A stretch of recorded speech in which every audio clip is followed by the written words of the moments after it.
respects to the happy couple, don't you think, Estelle? Her manager rubbed her cheek against Fluffy's head. If it's any longer than that, let's hope the punch is spiked. Chloe seconded the sentiment and rang her stepfather's doorbell. Technically, she supposed the stone bungalow was her mother's home, too, since she lived here, but Chloe felt uncomfortable walking in without an invitation. A drawn-out sigh warned her that Easton was close by. Sure enough, he reached around her and opened the door. She hesitated, once again wondering if she should apologize. But given how he felt about her, he'd probably throw her apology in her face. So instead she murmured, "Thank you," and went to step inside. But strong, warm fingers wrapped around her arm, and he drew her out of the way. "Go on in, Dame Alexander. I need a word with Chloe. Everyone's out back." He gave Estelle directions, then closed the door. Chloe pivoted. "Easton, that's so rude. Estelle doesn't know." He stared down at her. "Why are you here?" She frowned. "Where else would I be? It's my sister's engagement party. I was invited." "Don't bullshit me, Chloe. I know you too well.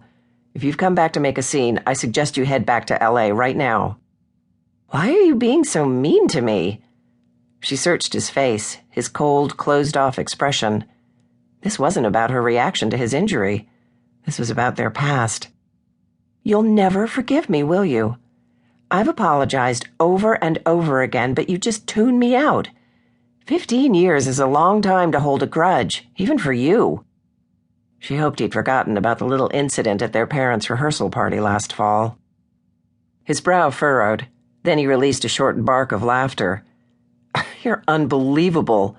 This is about Kat. It's her day, Chloe, and if you do one thing to upset her, I'm tossing you out on your ass." She blinked up at him, ignoring the dull ache expanding in her chest. "You really do love her." "Of course I do. We all do. And no one wants to see her hurt again. So if you think you can come here—" At the reminder of how much everyone adored her sister and despised her, Chloe's bottom lip quivered. She bit down on it. She shouldn't have come. The logo on his t-shirt blurred, and she turned to face the door. "Despite what you think of me?" The emotion she struggled to contain came out in her voice, and she cleared her throat before continuing. "What you all seem to think of me? I love my sister.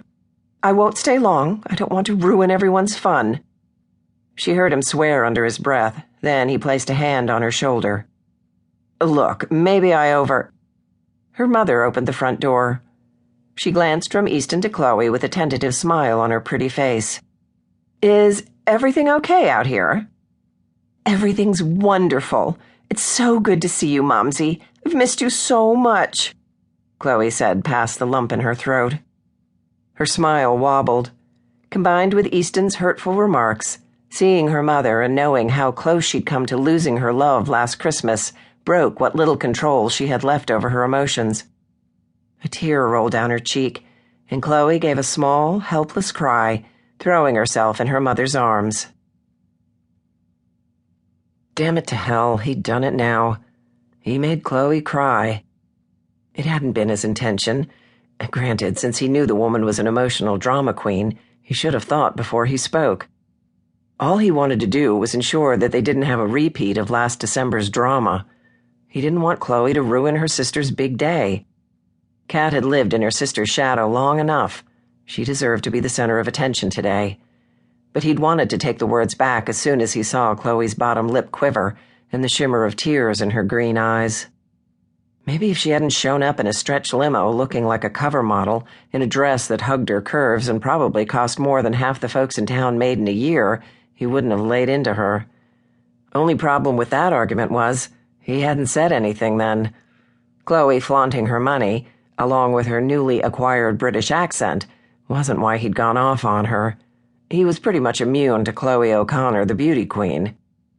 What he wasn't immune to was the sickened expression that came over her face when she got a look at his leg. Did it bother him that the sight of his scars made her look like she wanted to hurl? Nah, he couldn't care less. Chloe lived in a world where people went under the knife for the slightest flaw, imagined or otherwise, injecting poison into their lips and foreheads to the point they resembled pod people. Chloe hadn't